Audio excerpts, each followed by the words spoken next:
I'm Ruben Diaz with your ABC 24 News update. Tennessee Governor Bill Lee has granted Tony Carruthers a one-year reprieve from his execution following an issue with his lethal injection this morning. This comes after the Supreme Court of the United States had decided not to stop the execution of the Memphis man convicted of killing 3 people in 1994.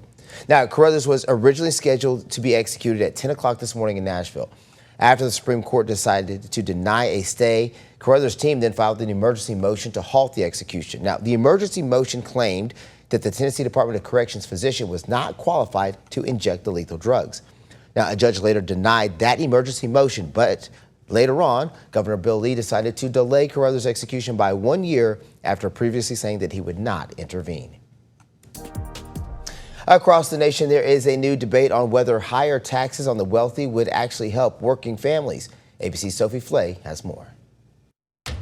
You could double the taxes I pay, and it's not going to help that teacher in Queens. This morning, no shortage of reaction after Amazon founder Jeff Bezos suggested raising taxes on the rich is not the answer to America's problems.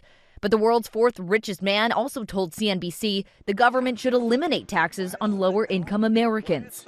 Why is a nurse in Queens who makes $75,000 a year paying more than $1,000 a month in taxes? That's $1,000 a month that could help with rent or groceries or anything. Bezos noting that the bottom half of income earners contribute, percentage-wise, little in overall taxes. Money, he says, could be found elsewhere. If people want me to pay more billions, then let's have that debate. But don't pretend, that that's going to solve the problem. You could double the taxes I pay, and it's not going to help that teacher in Queens. New York's mayor responding, I know a few teachers in Queens who would beg to differ. Bezos' critics argue if billionaires paid more taxes, they could be used to improve services. Everything from healthcare to infrastructure to help that proverbial teacher in Queens. But Bezos argues the government is inefficient, saying it has a spending and bureaucracy problem, not a revenue problem. Sophie Flay, ABC News, New York. And speaking of tax dollars, there is growing pushback over a $1.8 billion fund created through President Trump's settlement with the IRS. According to critics, the money could benefit people connected to the January 6th Capitol riot.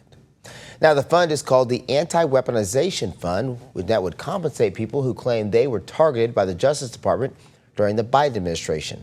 This could allow the program to open the door for January 6 rioters to receive payouts, including people convicted of attacking police officers at the U.S. Capitol.